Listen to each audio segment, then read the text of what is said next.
Bonjour, aujourd'hui on est le 7 novembre 2014 et je continue toujours dans ma série de vidéos sur les objectifs majeurs. Aujourd'hui je vais adresser nos croyances parce que c'est très important. La dernière fois on a parlé de la sagesse. Aujourd'hui, j'adresse nos croyances. En tant qu'Africains, nous avons beaucoup de croyances. Et il y en a beaucoup. Je me rappelle pourquoi j'adresse ce sujet-là. C'est parce que quand je suis arrivé aux États-Unis nouvellement, j'ai eu la chance de faire la connaissance d'une amie qui est chinoise. Et je lui ai demandé dans quelle église elle allait. Et elle m'a dit qu'elle n'était pas chrétienne. Et dès qu'elle m'a dit qu'elle n'était pas chrétienne, j'ai sursauté. Je me suis dit, comment quelqu'un peut vivre sur cette terre-là et il n'est pas chrétien? Après, je me suis ressaisi. Et j'ai compris que, en fait, plus de la moitié des Chinois n'étaient pas chrétiens, mais ils vivaient bien.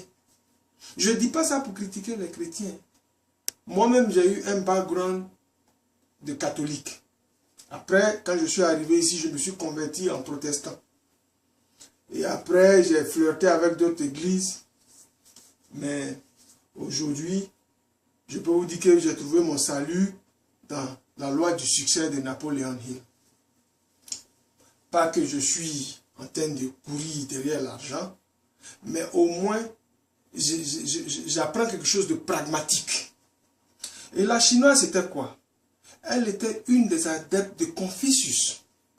Donc c'est elle qui m'a parlé de Confucius. Et je suis allé, j'ai fait des recherches sur Confucius et j'ai compris qu'il était pragmatique. Je vais vous donner un exemple. Confucius, c'est quoi? Confucius, c'est la personne qui a dit: trouve un travail que tu aimes et tu vas réaliser que tu ne vas jamais travailler un jour dans ta vie. Ça veut dire quoi? Ça veut dire fais ce qui te plaît. Et quand tu fais ce qui te plaît et ce que tu aimes, tu vas te rendre compte que c'est un jeu, que tu t'amuses. Pourtant, on te paye pour ça. La plupart, regardez les footballeurs, les basketteurs. Là. Vous pensez que c'est parce qu'ils ont envie de faire les millions là? Non, au début, c'est parce qu'ils sont en train de faire ce qu'ils aiment. Et l'argent vient après. Donc, si aujourd'hui, là, vous êtes dans quelque chose que vous n'aimez pas, revoyez votre façon de faire les choses. Tu fais un travail que tu n'aimes pas. Je sais que ce n'est pas facile. Hein. Des fois, c'est très difficile. Parce que c'est de ça que tu te nourris. Mais il faut faire très attention. Parce que si tu n'essaies pas de faire ce qui te plaît, là, ce que tu aimes, là, tu vas te sentir prisonnier dans le travail que tu fais. Et tu ne vas pas avoir la chance d'utiliser tout ton potentiel. Pourquoi? Parce que tu n'as même pas envie de donner ton potentiel parce que le travail ne te plaît pas. Mais si tu fais ce que tu aimes, tu as regardé tout ce qui se passe là, ça va avec ta personnalité, ça va avec ton âme, tu vas te rendre compte que tu vas réaliser ton objectif majeur. Je vais vous donner un exemple. J'ai pris un ami à moi, je l'ai accompagné à une ambassade là, faire son visa. Et on est arrivé à l'ambassade, on a rempli l'application, la demande de visa. Et il y a une partie où on demandait son emploi. Mais c'est quelqu'un qui fait ce qu'il n'aime pas. Il n'aime même pas ce boulot-là même. Il fait ça parce qu'il a besoin d'argent pour survivre. Mais il a rempli l'application rapidement. Hein. Mais quand on est arrivé à la partie du boulot, il a mis au moins 10 minutes avant d'écrire ce qu'il faisait. J'ai dit 10 minutes, hein. Je ne dis pas 5 minutes. Il était là, il tournait. Il était gêné vis-à-vis de moi parce qu'il faut qu'il mette ce qu'il fait. Il ne peut pas mentir sur le papier. Mais le problème, ce n'est pas là. Le conflit, ce n'était pas là. Le conflit, c'était entre deux personnes. Entre les deux personnes qui représentent lui là. Parce que, quel que soit ce que vous dites là, tout ce qui est sur terre, là, tout ce que vous voyez sur terre, même cette caméra que j'utilise pour vous parler là, ça vient sous deux formes. Même l'ordinateur que j'ai dans mon bureau ici, ça vient sous deux formes. La maison dans laquelle je suis, et je vous parle là, ça vient sous deux formes. Donc lui, la personne de qui je parle là, il était sous deux formes. Il y avait un conflit entre lui et son âme. C'était quoi le conflit? Le conflit, c'était que l'âme n'acceptait pas qu'il écrive sur ce papier-là le boulot qu'il fait. Mais lui, son physique, il n'était pas gêné d'écrire. Mais voilà. Et c'est ce petit laps de temps-là. Les 10 minutes-là, c'était ce conflit-là, il était en train de régler. C'est compliqué hein, quand je vous parle là. Mais c'est ce que je vois là, que je vous dis. Et il a fini par mettre le boulot qu'il faisait. Et quand on est sorti, on était dans la voiture, je lui ai dit, tu as rempli l'application là, mais tu as mis du temps pour écrire ton boulot. Hein? Il a commencé à sourire. Et je lui ai expliqué, je lui ai dit, tu sais pourquoi?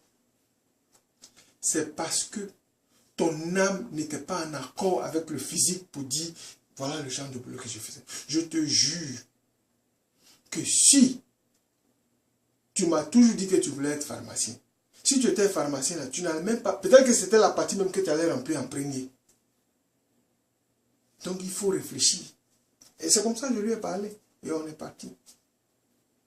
C'est pour vous dire quoi? Aujourd'hui là, la plupart des gens, la plupart de nous là, nous sommes dans des boulots qu'on n'aime pas. Mais quand c'est comme ça là, cherche à faire quelque chose que tu aimes. Même si tu n'es pas payé pour ça. Mais le fait même que tu aimes ça là, déjà, c'est important. Je ne te mens pas. Hein.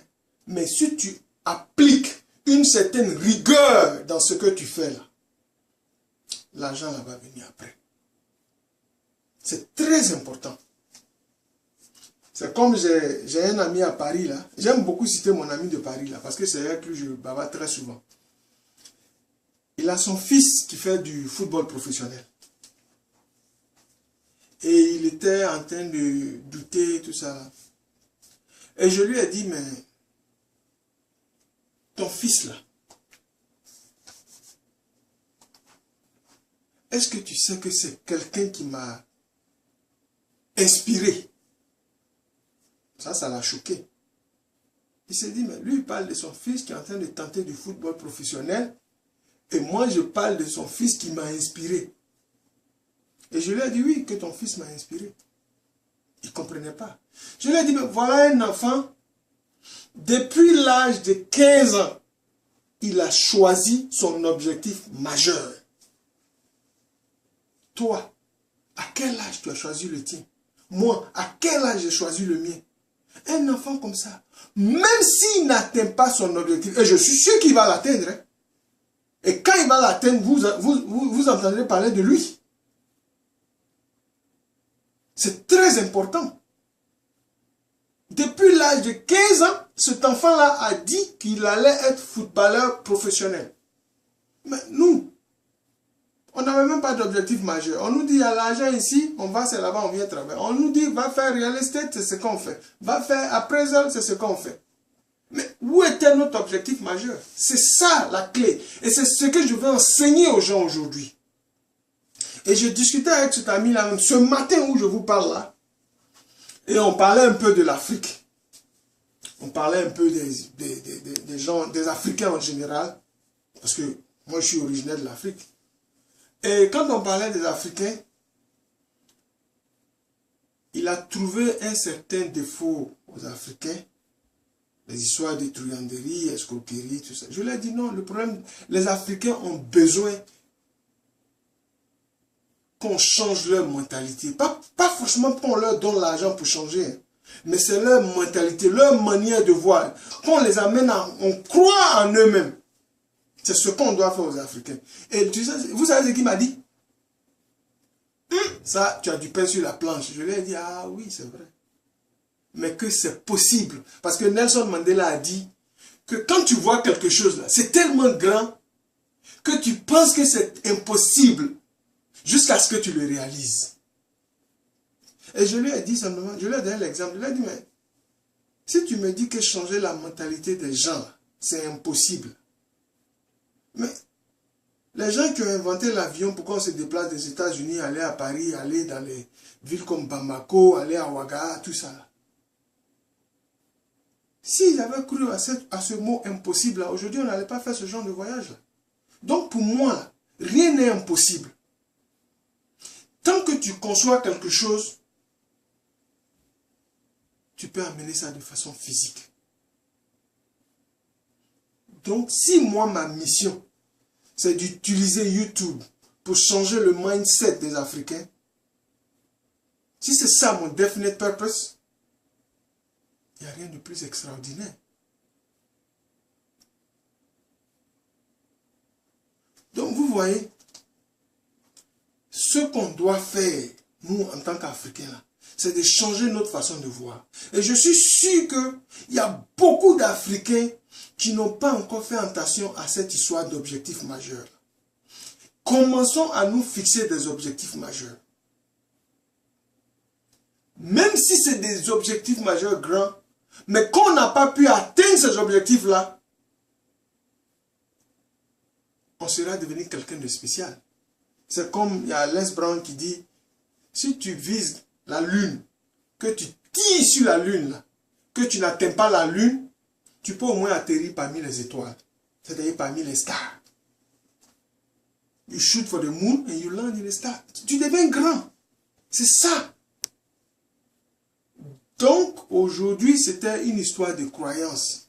Parce que nous, les Africains, on a tellement de petites croyances. Oh, les Africains viennent toujours en retard, les Africains viennent faire ça. Il y a une croyance même que vous ne pouvez pas comprendre. Si moi, je vous dis aux États-Unis ici, là, si aujourd'hui, les Américains me disent, hey, il faut quitter notre pays, là. Vous savez ce que je vais faire? Je vais les remercier. Parce que j'ai appris beaucoup. Mais la chose la plus importante que j'ai appris, si je vous dis, vous n'allez pas croire, c'est flossing. Dans notre culture française, là, on n'insiste pas sur ça. Mais flossing, c'est très important. Les fils dentaires, c'est très important. Vous n'avez pas remarqué que quand vous prenez des petits bois, mettez dans vos doigts, là, et vous sentez là, ça sent un peu mauvais. Mais vous pensez que pour tout le monde sent comme ça, donc ça devient une croyance, ça est dans votre tête. Si vous voulez, je vous donne un exemple. Allez acheter des floss, les fils dentaires là, passez ça dans vos dents. Et puis sentez l'odeur, ça sent très mauvais. Donc quand on va vous demander où la partie dans le corps, là, la partie qui sent le plus mauvais, les gens vont dire le plus souvent c'est la bouche. Mais c'est faux. Si tu flosses tous les jours, tu ne vas pas avoir ce genre de problème. Tous les jours, tu prends ton fil dentaire là, tu nettoies dans tes dents. Il y en a même de plus simple. Tu prends ça, tu nettoies dans tes dents. Ça, voilà ça dans ma main ici. Tu vas voir que cette croyance dit que non, la bouche c'est la partie la plus sale, c'est des conneries. C'est comme ça que je voulais conclure cette vidéo là. Si jamais j'avais à dire quelque chose aux gens, cette croyance de la bouche doit sentir mauvais, la bouche... Non, parce que les brosses ne peuvent pas... Non, si tu flosses tous les jours, tu ne vas pas avoir ce genre de problème. Et ça, c'est quelque chose que l'Amérique m'a donné. Si quelqu'un me demande, mais tu es arrivé aux États-Unis, qu'est-ce que tu as appris? La première des choses qui va sortir, c'est flossing. Ouais, ce n'est pas l'argent, ce n'est pas le dollar. Ce n'est même pas les connaissances que je suis en train d'apprendre avec les cours de Napoleon Hill. Ce n'est même pas l'anglais que j'arrive à articuler. Mais c'est le flossing, le fil dentaire, c'est très important. Parce qu'on s'est fait une croyance, on s'est fait croire que c'est normal que des fois, quand tu prends un morceau de toothpick que tu mets dans les dents, quand tu sens, tu es gêné même des fois, tu sais pas quoi, tu penses que tout le monde a cette même odeur de bouche là. Mais c'est faux. Tu dois flosser tous les jours. Le flossing. Je vous remercie.